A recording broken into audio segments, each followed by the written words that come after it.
Okay, I think prepared na ang tanan. Salamat sa mga special numbers, choir, cornerstone, and of course ang duet. Atong tawgon, this time ang ato nga magwawali karon nga buntag. Father Jonathan Odor, please. Thank you kayo, Brad. Okay, thank you kayo, Brother Oscar. Good morning sa tanan. Paspas kayo ang bulan. Wala ko dama, pagtunog, wala tayo schedule, and then, na-schedule na sad ta. Usay, mag-komedya na lang ko sa kagalingon nga, mahuman lang ni, nga dawa, mahuman lang ko sa wali. Matulog ginayin ko eh. Kaya usay, ang pagbuhat og minsay, di ni siya tiaw. Usay maka-overtime usay mabilar mi. Mga subo sa part, kung samot magpastor nga, gibilaran na ang minsay, and then ang membro, baliwala lang. Nasakit ka sa parts pastor na siya. Mo siguro nang hinungdanan, niundang ko baga pastor. Kaya di ko gusto ma-stress. Ma-stress kay ang kasagaran sakit sa mga pastor kasing-kasing mangyod tinud-anay gina siya. Akong papa at the age of 54 years old, bata pa kayo. He passed away. Kaya akong papa pastor by profession. 1997 he passed away. And then ang akong mama kay siya may shock absorber, every time doon ay problema. Sila ramang doon magsabot-sabot, di man ipabot sa mga anak, di ipabot sa mga membro. Nisunod sad, isa lang katuig ang milabay, 1999, she also passed away. Ana lang gid ang kinabuhi, no? Kung kuha na ka sa Ginoo, na kay mahimo, ana lang. Ang pinakanindot lang kung unsay nabilin nga ligasiya. Andi nakadala tag daghang kalag sa tilan sa Ginoo. One day, adunay ganti nga sigurado nga nagulat nato dito niya sa langit. Ana lang. Actually, makantos lang sa karon, wasa tay screen karon, gi-off sa nato kay dunay problema ang laptop ni Brother Jacob, di daw compatible. Mga antos lang sa mo karon sa verbal. Anila sa ta sa pulong si Ginoo. And by the way, ang atong nandan sa una tipadilya pa, wala pa maning mga butanga. No? O nakita na to ang impact sa unang panahon. 1999 dito sa Tipadilya, bisag wala pa ni mingon ani nga visual makatabang, pero sa una grabe ang lihok sa balang espiritu, no? Dunay daghang tawo matandog. Okay, at dito maglangan kay ang oras. Ako sa ning banabanaon, nga di sad ta magdugay.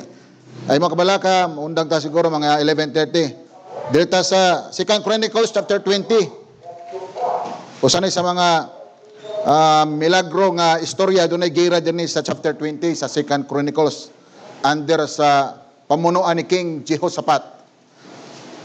2 Chronicles chapter 20 verses 15 to 24. Ang baptist nga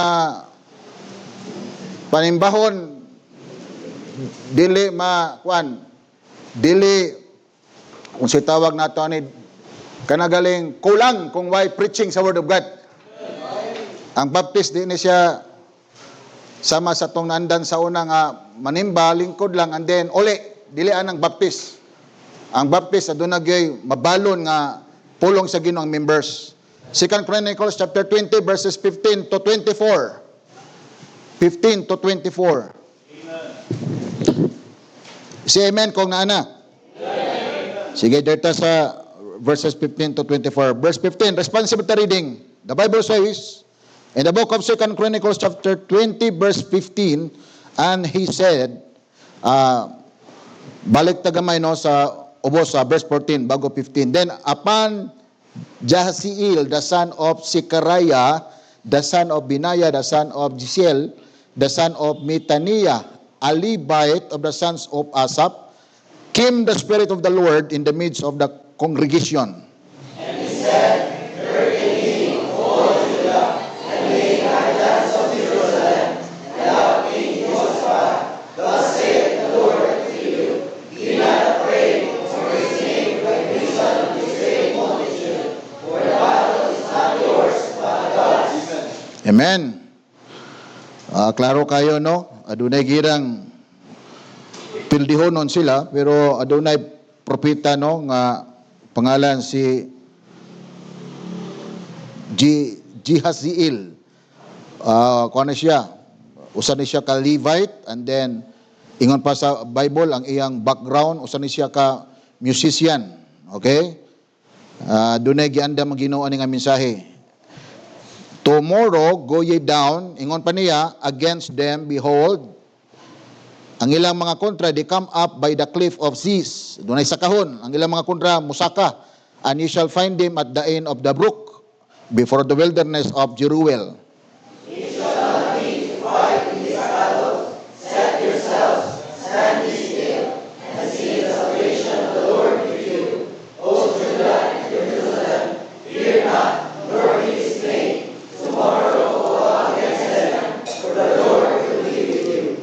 Okay.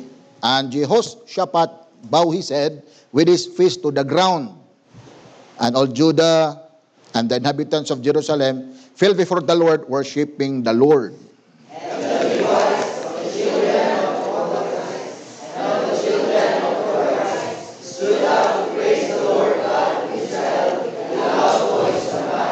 Verse 20, and they rose early in the morning and went forth into the wilderness of Tekoa.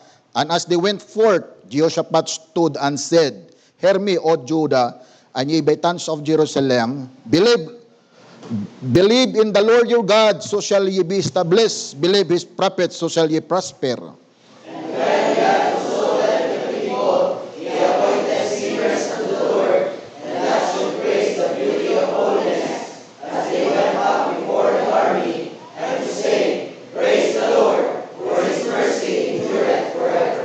And when they began to sing and to praise the Lord, set ambushment, dunay pananambang, against the children of Ammon, Moab, and Mount Seir, which were come against Judah, and they were smitten.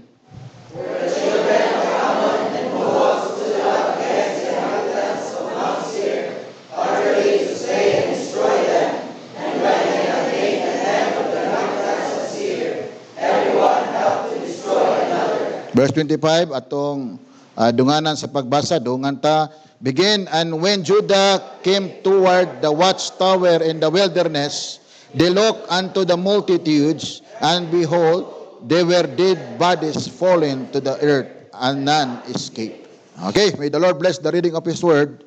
Mga tagtabang sa lihok sa balang Espiritu. Lord Jesus, thank you so much sa pagpukaw ka na mo, Lord, karong buntaga. It is of the Lord's mercy nga kami, Ginoo, nakalakaw pa, nakakaon pa, nakakita sa mong pamilya, gumikan sa imong grasya, Lord, ug kaluoy kanamo sa pagpahulam kanamo kinabuhi. Salamat, Lord, sa tanan. Ikaw, Lord, nagaingon sa Job 1:21, the Lord give it and the Lord take it away. Blessed be the name of the Lord. Dalaygon ka, Lord, karubutaga, that we praise and worship you, God. Kay Ginoo, takos kang pasalamatan sa imong pagkadiyos. Salamat, Lord, di man Ginoo, ning Sunday, kulang. Apan Ginoo, among gi paningkamutan sa tawhanon, Lord, luya. Apan salamat sa Espiritu nga nagapadayon, Lord, to encourage us to stand na malagaran ka, Ginoo. Ikaw, Lord, magpahinundom ka namo through the story, Lord, of King Jehoshaphat nga sa matag battle sa kinabuhi.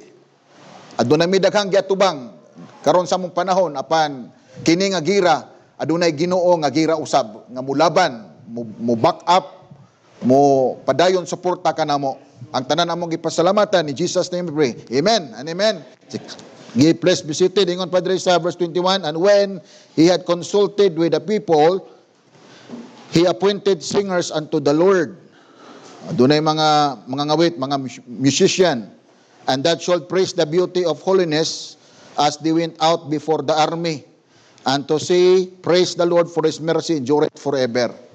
Church, sumala pa sa mga nagtuon, adunay gitawag na to nga psychological o behavioral dynamics, nga kanidi ay manganta nga daghan, no? Like for example, ganina sa choir, adunay napamatud-an nga kung adunay communal kanang dungan daghan murag choir ba, ganina ang tawd lang.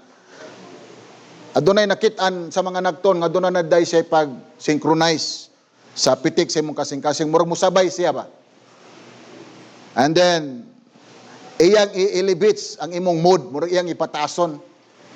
Kay kani man gyud oxytocin, doon na tay hormone sa lawas, gitawag ni sa love hormone, doon na say brain chemical nga mao ni siya ang mo feeling usahay matag usa na to, adunay panahon nga patason, i-elevate ang atong oxytocin. Kay diri kung inyong makitaan, kung ang tao adunay communal singing, mo produce ni siya collective courage, murag maisog ka. Murag kwaon niya ang cortisol, kaning stress hormone nga nasi mong lawas. Every time adunay pagpanganta, makatabang ni, taas ni, pa-elevate ni sa imong mood, and then i-reduce ang imong stress. Mga every time nagkanta ta, ayaw luya. Every time adunay congregational singing, ayaw murag pamati ni mo, murag kapoy man, makatabang ni base sa pagtuon sa mga sinsya. Sila mismo nagpamatod, usay gali ka na mukanta ta usahay. Di ba usay mudasig ta, nakabantay mo ana, mukanta ta og Amazing Grace. Ikaw lang sa kwarto, taon-taon murag gikan ka nagluya, and then makakanta ka, murag mudasig ka. Murag i-reduce ang stress sa imong lawas. Maning nitabo karon diri sa verse. And by the way, church, adunay biblical nga basihanan o sumbanan nga adunay mga gira sa una sa Bible. Balik tagamay sa ancient warfare. Adunay gira sa unang panahon sa karaan nga nidaog sila gamit ang music ministry. Dunay mga account ana sa Biblia. Mao nga ayaw kaminusi ang atong music ministry. Kay gigamit na sa unang panahon sa Daghang Testamento. Like for example sa time ni Joshua, sa Joshua chapter 6, kung nakahinundom mo atong Great Wall sa Jericho, kung siya may gigamit ito sa Ginoo. Music ministry. O ang baga nga wall, flat, natumba. Way gigamit ng Ginoong sundalo. Music ministry lang. They blew the trumpet. O gato makitaan, may buhat og milagro ang Ginoo, because the Bible says, kining agira is not yours but for the Lord. And then kung bantay mo sa Acts chapter 16, adunay music sa diri nga ministry nga samtang si Paul o si Silas sa bilangguan. Napriso sila kay wapay freedom sa una, mawali ka sa ebanghelyo, dakpon ka. Napriso si Pablo, Apostoles Pablo o si Silas, gibunalan sila bago isod sa prisuhan, gitakalan. Muna practice karon sa kalunasan sa prisuhan. Kung magpabadlong ka, expected 5 katakal. Nya takal dito dili lanot, dili silhig, lapad nga padol, baga. Andin ang bubundal nimo maskulado. Pag ingon sa mayor bunalin nag 20, awagi mahimo kay hawira man nimong kamot sa upat ka buok binilanggo. Maburnagin gid ka dito. No, mapagbalik mukalma na ka. Depende lang sana sa tao. Mo na tabo ka Pablo, ilang gikulatag, gikadinahan, gipusasan. Pero unsay gibuhat sa duha, instead ma-despair ka, ma-discourage ka, kay nagpagamit ka sa pulong sa Ginoo, ang ilang gibuhat, they sing praises unto the Lord. They sing hymns and song. And then pag-abot sa kagabi, unsay nitabo, dunay violent earthquake, linog. Awa ang victory ang kadaugan. Unsay punto, church, ang atong music ministry, dako ni siya tabang para madasig ta. O sa Exodus 15, katong si Miriam, samtang si Miriam nagkanta, nagpadulong ang mga sundalo ni Pero, samtang ang Red Sea gibuak, and then naginahinay sila lakaw sa dagat nga wa nay tubig kay gibuak sa Dios. And then nanganta sila kanta, samtang nagkanta sila sige sa baktas, kay ilang gilabang ang Red Sea, kay paingon ang mga sundalo ni Pero. Pero samtang nanganta sila sa Exodus 15 verse 21, and Miriam answered them, sing ye to the Lord, for he hath triumphed gloriously, the horse and his rider hath he thrown into the sea. Tanawara, kanta lang. Digid na to i-underestimate ang music na to ministry Osbong ko sa tong congregational singing. Every time mo kanta ta, kay history after history, nagpakita nga ang pagdayig, gigamit nila as a powerful weapon. Gamhanan ni nga gahom ang worship and praise. Dili lang siya Sunday routine ato ning manganta. Kuha na siya, muhatag ni siya actively engaged spiritual conflict. Kaya ang kinabuhi Kristohanon, dili lang flesh, dili lang away sa unod, kundi principalities. Adunay spiritual warfare. Kung nagluya ka karon, kung wala ka nagmalipayon karon, posibilidad and probably wa ka nagdaig sa Ginoo. To this basis, ato makita ang kadaugan sa Israel, wala mi gamit ng Ginoo heavy infantry. Wala mi gamit ng Ginoo cavalry. Wala mi gamit ng Ginoo artillery. Mi gamit lang ang Ginoo music ministry. Tanawa sa verse 21, and when he had consulted with the people, he appointed singers unto the Lord, and that should praise the beauty of His holiness as they went out before the army. Unsang posisyon sa mga choir member? Front line. As they went before the army. Ang music ministry, ang front line. Ang sikan mga army. Unsay punto sa mensahe karong buntaga? Ang gigamit sa Ginoo, singers, dili sundalo to win a war. Usay kung adunay panahon nga mas madasig pa ka sa mensahe sa awit kaysa mensahe sa wali. Di ba adunay panahon yung nana? Adunay panahon nga wala pa nagsugod galing ang preaching, dasig ka na sa mensahe, muhilak na ka. Dako kay ni kalibtanan ang music ministry sa bulhaton sa Ginoo, tinud-anay lang. Mga base sa verse 21, permit me to preach worshipers in the front line. Ang mga manimbahay gibutang sa Ginoo sa atubangan. Okay, mo na ang topic karong buntaga. Atong tan-awon ang lima lang kabutang in verse 1 and 2. Ngano gibutang maning mga worshipers, ang mga choir members sa tubangan, instead mga sundalo kay gira man ni. Ang konteksto sa chapter 20 sa 2 Chronicles, great battle ni. Tanawa sa verse 1 and 2, atong tanaw ng verse 1, and it came to pass after this also that the children, tanawa ang Moab, unsa ni nga nasod, and the children of Ammon, second nation, and with them other beside, the Ammonites came against Jehoshaphat to battle.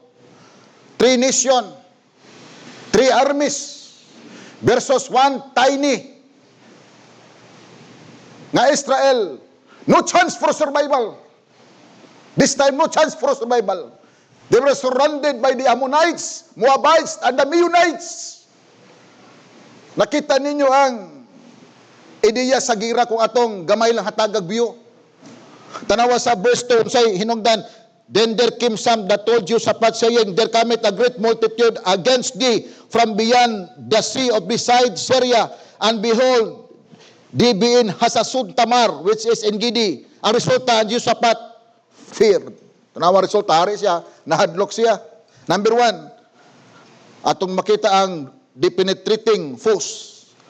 Depenetrating force sang ilang mga kaaway nga mupenetrate jud ga sudlon sila. Sumala sa story, they were surrounded by the 3 nation, Meunites, Moabites, and then the Ammonites. Si King Jehoshaphat, usa siya kag hari nga mayo, ikapat nga hari. Sunod siya yang amahan nga si King Asa. And then, kung imong tanawon, adunay midagan nga watchman, King Jehoshaphat, pagpangandam kay adunay nasod nga advancing toward our situation right now, our kingdom. And then, para kang Jehoshaphat, mura sa natulala, nightmare para niya ni. Makingon ka nga naman, Brother Jonathan, kay kung imong tanawon, 3 nation, wala sila'y mga ngilngig nga sundalo, wala sila'y daghang armaments, wala sila'y daghang mga spear, and sword, and sling, and archers. Nahadlok siya. O ang style sa kontra, dili sila mo atake sa atubangan sa likod. Ingon sa verse 16. Tanawa sa verse 16. Awa sa verse 16. Sa 20 verse 16, gamay. Atong tanan, tomorrow go ye down against them, behold, they come up by the cliff of Cis. Okay? Gamay lang ideya kaning lugara para makasulod sila kay sa kahunon ang kingdom ni King Jehoshaphat, backdoor ang ilang pamagi. Sa likod sila muagi. And then ang lisod lang sa part sa mga Moabites, sa 3 nation nga mukangker sa Israel, kay kinhanglan mukatkat sila, dunay kalayon nga metros nga 550 meters in less than 1 kilometer over a narrow path, narrow rocky path, meaning sa kahon nga batuhon. Nakita ninyo ang lawas ani mga sundaluha, kaning 3 nation against Israel? Kinahanglan mo climb pa sila, mukatkat. Dili basta-basta. Meaning, physically, kuhan sila, fit good sila. Ready gyud sila to kill sa mga Israelites. And then adunay konsepto ang mga officers nga kung ato lang ning masulbad ning paglatas aning narrow rocky path ngatong katkaton. Mudaog ta ning awaya, quick lang ni agisi, mo ni mentality sa mga kontra sa Israel. Mao si King Josaphat na hadlok. Church, ang kahadlok natural. Ayaw pagingon nga wa kay kahadlok, natural ang kahadlok biblical. Pero nag-mention ng Diyos, fear not, 365 times. Nawali na sa tong pastor. Pila ka adlaw ang isa ka tuig, 365 times. Kada adlaw aduna gyud kahadlok ang tao, pero gisaran ta sa Ginoo ayaw kahadlok. Fear not. Fear not, ayaw kahadlok. O mauning butang nga why sila weapon, wa sila strategy, wa sila numero nga daghan. Luyo sa motibo sa kontra nga daghan. Pero ningon na Ginoo ayaw kahadlok. Mga membro sa simbahan, sa tong panahon karon aduna tay tulo ka kontra nga usay maglibog ta. Unsay gingon sa 1 John chapter 2 verses 14 to 16. Mo ni atong kontra. Ang atong kontra dili na Ammonites, Moabites or Meunites. Ang atong kontra kaning gi-mention sa 1 John chapter 2 verses 14 to 16. Kaning the lust of the flesh and the lust of the eyes and the pride of life. Matag kaning wa tay kwarta, ayaw na lang magsulod sa mall kay kaning the lust of the eyes. Dagay cellphone nga mga bag-o karong model, ayaw na lang gin magsulod kung may kwarta, kung mag-window shopping lang mo, sakit-sakit na sa mata oy. Kaning the lust of the flesh, ani kaning the pride of life, ning garbo sa kinabuhi. Mga sa tong panahon karon naagi ning tulo, perminti sunod-sunod na to. Pero salamat ta kay gingon ang ginayaw kahadlok.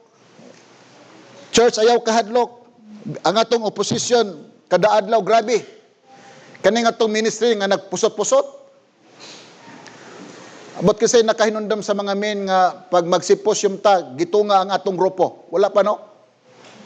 Kulaw kapahinundom tong atong lead pastor. Sa karon lang nagpusot-pusot kay kinahanglan tungaon ng manpower sa church. Kay mag-drug symposium ta together with our men and women in uniform. Dito mi atong huibis sa Riswood, sila Pastor Dan diri sa Kanduman, kauban sa mga pulis. Atong makitaan nga ang atong ministry nagkapusot-pusot, aduna tay daghang babag, ang yawa paningkamot. Pag-discourage na to, luyahon tang mga men. Ayaw kahadlok, nata sa spiritual battle, warfare ni, gira ni. Gisaaran ta sa Ginoo sa Galatians 2:20 ayaw kahadlok, I am crucified with Christ nevertheless. Church, I live, yet not I, but Christ liveth in me. Usay kong abilidad lang nato, dugay ratang napildi, dugay ratang nga tumba. Salamat na lang kat, kay si Kristo liveth in me. Nana si Kristo. Mabitaw mga pinalanggang bisita nga naman, makaingon siguro mo ani mga simbahan nga baptist nga luwas na mo, hambugiro ba ninyo? Dili oy. Dili baya. Ngano nakasigurado nga luwas mi kay nakitan sa Dios Amahan, dili si Jonathan. Christ liveth in me. Ang nakitan sa God the Father, ang God the Son nga si Kristo. Na si Kristo liveth in Jonathan. Salamat kay ngatong Ginoo, bisag unsa ta ka dili takos gamiton na pansalamat, si Kristo liveth in us. Mga challenge sa mga membro sa church, padayon suporta. Di man muna mo makauban sa ministry, ampuin ninyo. Kay daghapang buluhaton sa Ginoo nga nagpaabot pa naka-schedule nga unta di pa mobalik ang Ginoo unta ato ning mahuman. Morning the penetrating force number 2 kaning gingon sa verse 3 sa ikatulo, sa ikaduha nga punto. Sige, ato ta sa ikaduha. Verse 3. Ato ta sa ikaduha sa ikaduha nga punto diri sa 2 Chronicles 20. Not only the penetrating force ang ilang mga kontra nga naningkamot gyud og sulod, salamat kay gisaran sa Ginoo nga kini ang girad dili inyo gira kun dili sa Ginoo. Sige, doon na lang tayo gamay sa gibati mao nga kaming mga men Ta siguro kung dugo mao nga gamay lang, sorry sa gamay.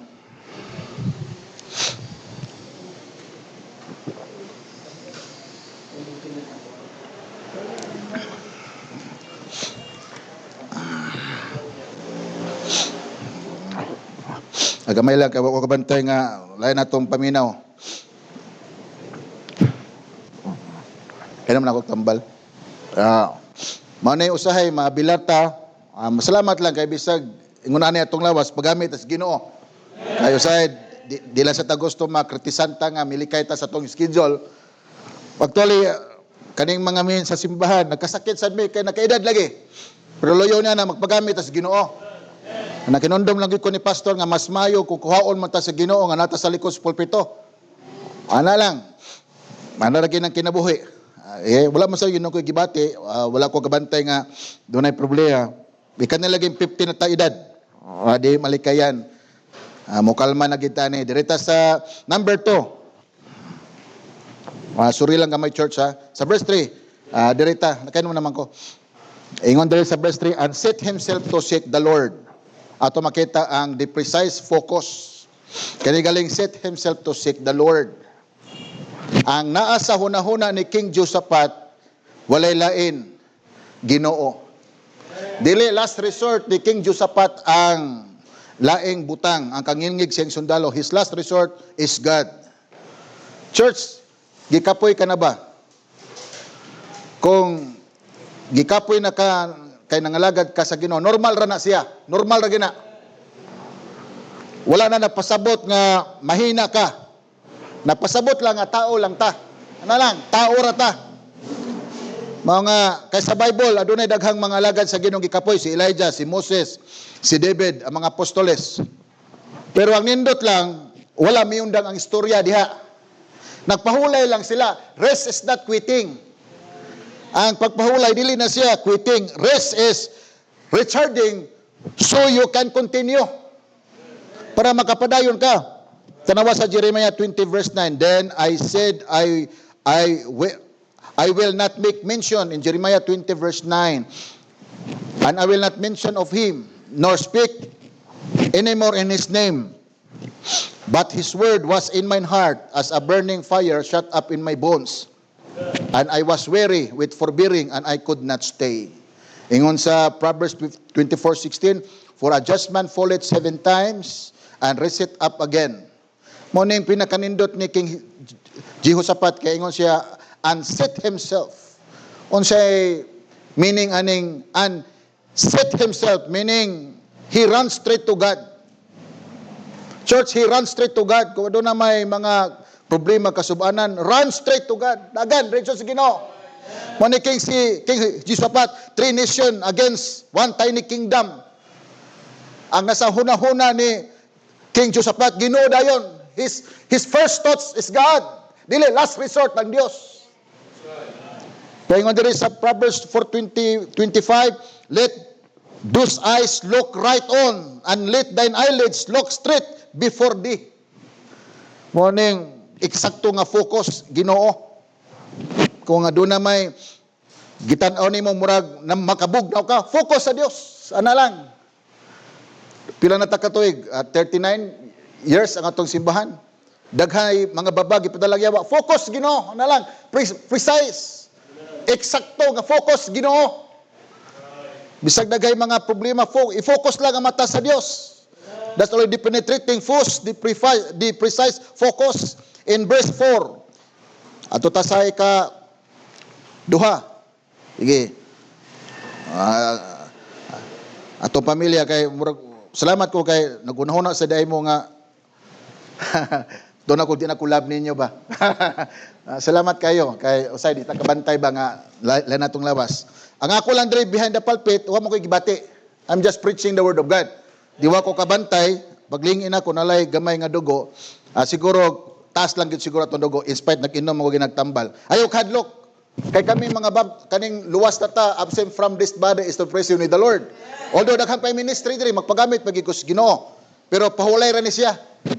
Pahulay ra gini, mawala ra ni siya. Salamat sa Ginoo sa kamayo. And number 3 diri sa verse 4 in 2 Chronicles 20. Verse 4, balik na sa verse 4, and Judah gathered himself together to ask help of the Lord. Even out of all the cities of Judah, they came to seek the Lord. Unsa man ning ika-tulo, not only the penetrating force, the precise focus, but the purposeful fellowship. Adunay katuyuan nga fellowship, prayer and fasting. Maning mga katuyuan, everyone came together to seek the Lord. Pag-ampo. Na makaingon siguro mo nga, Brother Jonathan, mula man pulos atong simba kada Domingo. Kapoy mo matas sa buntag. Kapoy baya. Ang ako lang nabantayan pag Domingo, ang pinakakapoy itindog Domingo. Lahi sa Lunes. Kaya sa Lunes, alas 4, mata na ka. Ligo na ka, kaya mo trabaho ka. Pero Domingo, kapoy, bidang lawas. Pero ang sa gingon sa Ginoo, sa Matthew 18 verse 20, ato ta sa cross reference, for where 2 or 3 are gathered together in my name, there am I in the midst of them. Unsa man siya? God's divine backing. There I am in the midst of them. Sa adi sa Ginoo, adunay backup. Nasa sa tunga. Nako sa gitna, ayaw kadlok. Morning purposeful nga fellowship. Kami nga itong dako nga event, mission. Karong December, nagsunod ba yan eh? Ang mga gamay lang nga painundom sa simbahan, maginampuay ta. Maginampuay ta ning coming. Kaya under the leadership of Pastor Daniel, kinahanglan daghang pag-ampo, tinudanay lang. Aduna tay himong fellowship, adunay katuyuan. Nganong nagkinahanglan pag-ampo. Kay kining fasting murag pipila na lang. Siguro nato nag-practice aning fasting, kasagaran nato prayer na lang. Kaya nga itong fasting, paspas mo tamo kaon. Tanawan niya itong mga lawas, nangadako, nang high blood na tani. Kasi sige kaon, pata exercise. Muna ito practice, prayer na lang, kanang fasting usahay. Abot, kinsay nakasulay ninyo, buhay kaon sa kadlaw. Di makaya, no? Sa tong lawas, karon nga healthy. Di kaya magpasting. Hinuan, paspas kaon. Pero nakinahanglan ba yata ni purposely fellowship? Nakinahanglan ta og mga pag-ampo. Tanawa ang pag-ampo ni King Josaphat. Nag-ampo diri sa verse 5. Tanawa yung pag-ampo. Unsay prayer ni Josaphat? Pag-ampo ni Josaphat, adunay 5 ka karakter nga na-mention niya. Tanawa sa 2 Chronicles 5 verse 6. Unsa ning una? 2 Chronicles 20 verse ikaw nom. And said, O Lord God of our Father, art not thou God in heaven, and rulest not thou over all the kingdoms of the heathen, and in thine hand is there not power and might, so that none is able to withstand thee? Unsa man nga verse? He is a sovereign God. Sovereign God na gimension diri sa verse 6, and said, O Lord God of our fathers, art not thou God in heaven, and thou over all the kingdoms. The first character of God is, while King Josaphat nag-ampo, he is a sovereign God. Sovereign God. Ang atong Diyos kamhanan, sovereign God rules over all. Amen. Walay panik sa langit. Walay meeting ni advance ang Holy Trinity sa langit. Ang atong problema are never too big for God. Because God is sovereign God, a powerful God. Amen. Tanawa sa verse 7, unsa ning 5 karakter ni sa Ginoo nga nag-ampo si King Josaphat in verse 7. 20 verse 7. Art not thou our God who didst drive out the inhabitants of this land before thy people Israel, and gavest it to the seed of Abraham thy friend forever? Not only he is a sovereign God, he is a steadfast God. Ang atong Ginoo wala pa ka nahuman sa pag-ampo, gidungog na sa Dios like Daniel. He is a steadfast God. Wala pa ka nagbiyahe, naguna ng Diyos. Nagproblema ka sa solusyon sa imo problema, pero gisolusyonahan na sa Ginoo. Mao nang steadfast God ang atong Diyos. Not only God is a sovereign God, God is a steadfast God. In verse 8 and 9, 2 Chronicles 20, verse 8 and 9, and they dwell therein, and have built thee a sanctuary therein for thy name, saying, if when evil cometh upon us, as the sword, judgment, or pestilence, or famine, we stand before this house, and in thy presence, for thy name is in this house. and cry unto thee in our affliction, then thou wilt hear and help. What is that? He is a sympathetic God. Mo simpatiya ang Dios nato. Ayag una-huna, kung adunay kay problema, murag wa na may simpatiya. Ginuna, oy, kung aduna may tao nga nakakita karong gabi una samtang nagwali ko sa pulpito, kung aduna may being unang nakakita, may simpatiya ang Dios una nako bago mo. Nakakita ang Dios sa itong kasing-kasing huna-huna, mo ang Ginoo mo simpatiya gyud sa mga magtotoo ni Kristo. God is a sympathetic God. Unsa pa ila nato makita sa verse 10 to 11. Sige ito ta sa 10 to 11 ito basahon. And now behold the children of Ammon and Moab and Mount Seir, whom the world is not, met Israel indeed when they came out of the land of Egypt, but they turned from them and destroyed them not. Behold, I see how they reward us to come to cast out of thy possession, which thou hast given us to inherit. O God, O our God, will thou not judge them? What is that? He is a seeing God. Nakitaan sa Dios. Walay butang nga wala nakita sa Ginoo. Ang number 5 nga characteristic sa Ginoo, He is a saving God. Sa verse 12 of 13. Ang atong Ginoo muluwas. Salamat. Gikatawan ni atong doctrine nga once you are saved forever. Gikatawan ni sa mga ubang mga kasimbahanan nga luwas na tahangtod sa kahangturan. And by the way, ang giluwas sa Ginoo ang among kalag dili mo ning lawasa. Kining lawasa makasasala, dautan, mao na kinahanglan ning manunubo sa trabaho ni Kristo sa cross sa Kalbaryo. Giluwas ni Kristo kining kalag, kining tingog ganyo nadunggan, mo ning kalag ano si Kristo namatay sa cross sa Kalbaryo. Salamat nga atong Ginoo, He is a saving God. Not only the penetrating force, the precise focus, the purposeful fellowship, ang ipapat, the praise fracture. Nagbuhat sila praise and worship, pagdaig sa Ginoo, pagsamba, mao ni nakapapiyang silang kontra. In verse 22, 2 Chronicles 20 verse 22, and when they began to sing and to praise the Lord, set ambushment against the children of Ammon, Moab, and Mount Seir, which were come against Judah, and they were smitten. For the children of Ammon and Moab stood up against the inhabitants of Mount Seir utterly to slay and destroy them. And when they had made an end of the inhabitants of Seir, everyone helped to destroy another. Sa man ikapat, the praise fracture. Nangamatay ang ilang kontra. Unsa may punto ani church. Atong tan-awon ang ikapat. Tanawa si propeta Jasil. Unsa yang background ingon sa verse 14, musician from the house of Asaph. Mitindog siya sa tunga sa verse 15. Unsa yang gingon?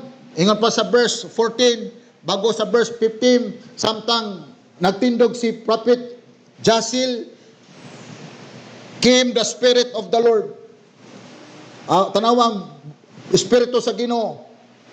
Misulod kang Jasael og mingon si Jasael, ayaw kadlok that the battle is the Lord. O gingon sa verse 17 ug 18, adunay part ang tao. Unsang inyong part? Gimension sa verse 17 ug 18, ang inyong part magbuhat ta og choir, magdaig ta sa Ginoo. Kisay mangulo mo ning mga Kohatites, gimension sa verse 19, kaning Korhites. Sa time ni David, mi-appoint si David sa pamilya sa mga Levites nga mga Kohat, ang ilang ministry sa music. And then ang ilang function to serve in the house of God nga kanunay naga-offer og praise and worship sa Ginoo. Sa time ni David, napakita lang nga kining muday ta sa Ginoo mo fracture ni sa pagkahiusa sa tong kontra. Church, the moment nga mukanta tag pagdaig sa Ginoo, ayaw kaulaw. Ayaw pagpakahilom. Ayaw itik-om imong baba. Kay mo fracture niya pagdaig sa atong kontra nga maong iyawa.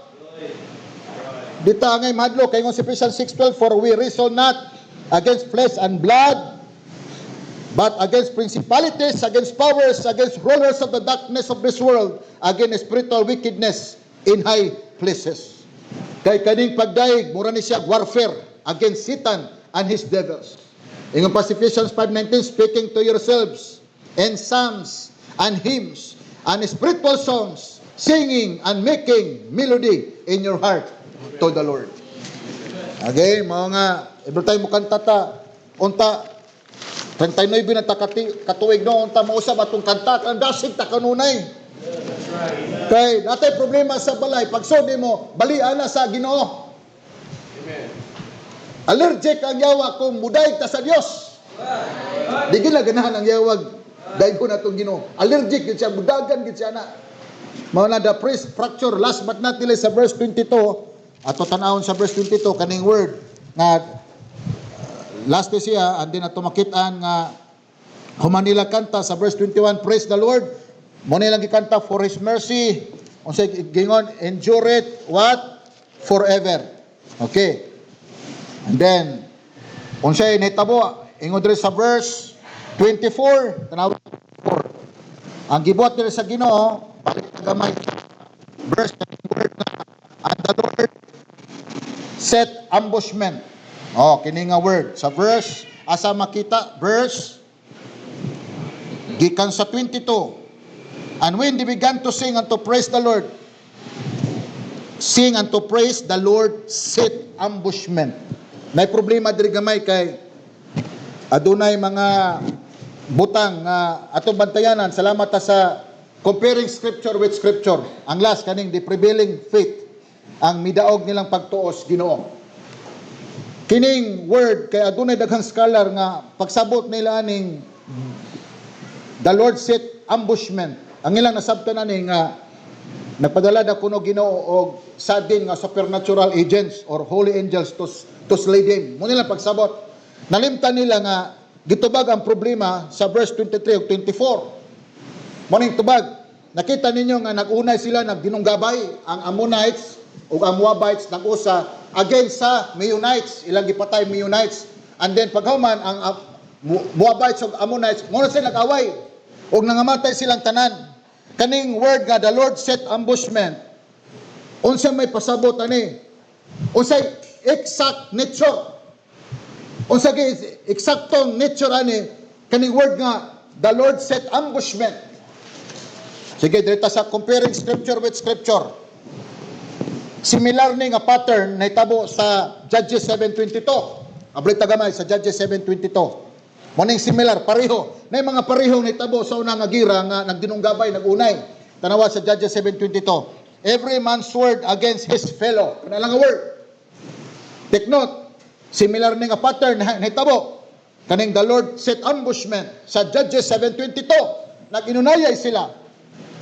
Next, Ezekiel 38 verse 21. Every man's sword shall be against his brother. O naginunayay na sad. And then gitubag unsa man gini nga exact nature. Take note 1 Samuel 14:20. Tanawa 1 Samuel 14:20. Every man's sword unsa galing 1 Samuel 14:20 every man's sword was against his fellow and there was a very great discomfiture. Unsa man nga word ning discomfiture? Divine confusion or panic or disturbance. Discomfiture means pagkalibog, gipanglisyo ang ilang utok, na disturbo sila. Unsa man ning ideya ning confusion, kaning disturbance.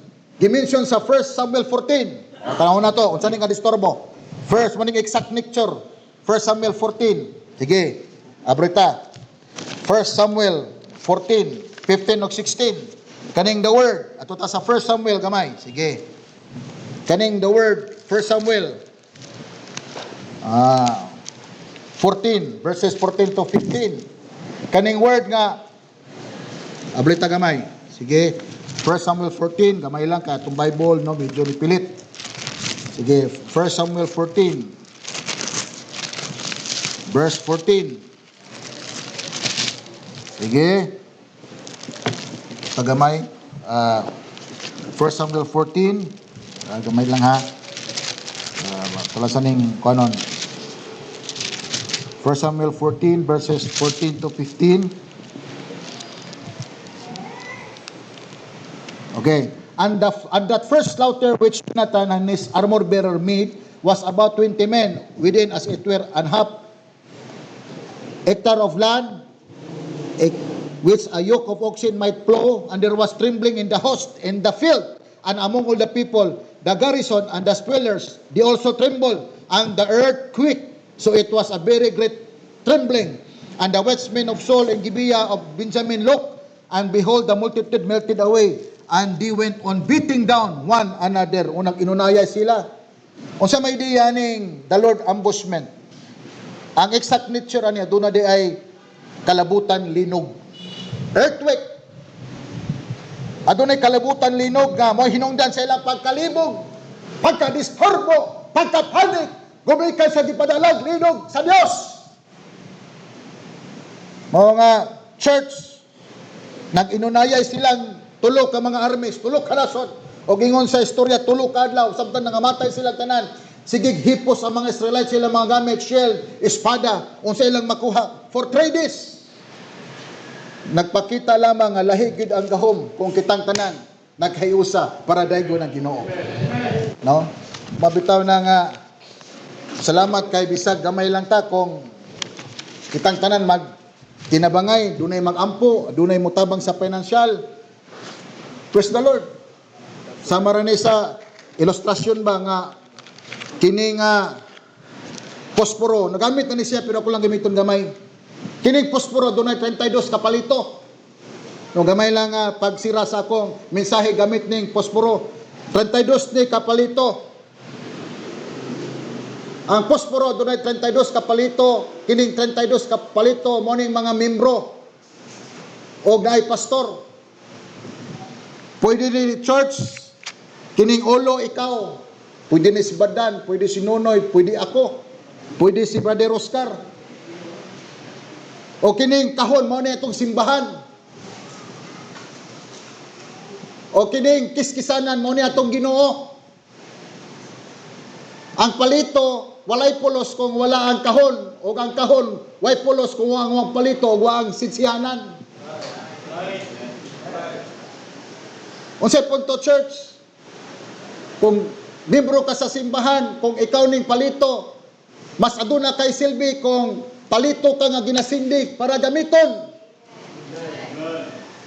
Para musiga ang kandila. Sama sa Kristohanon, galamiton ka sa simbahan. Pero kung palito ka nga sama ani nga gibali lang, andin gipangiki humagamit labay. Asa ka nang kapalito. Ang kalibutan mo gamit nimo.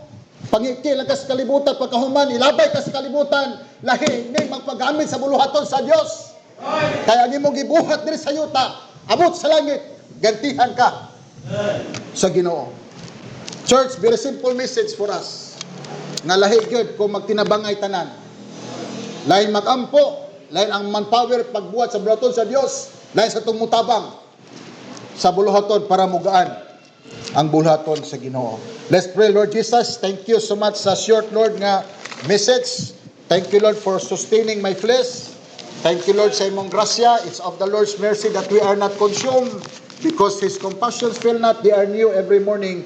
Great is thy faithfulness. Thank you, Lord, for another day, and encouragement, and glory to God, and praise His name.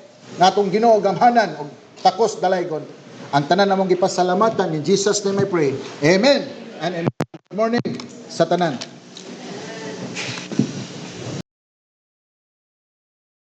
Jonathan, sa imong nga mensahe. I hope may nakuha mo nga mensahe ni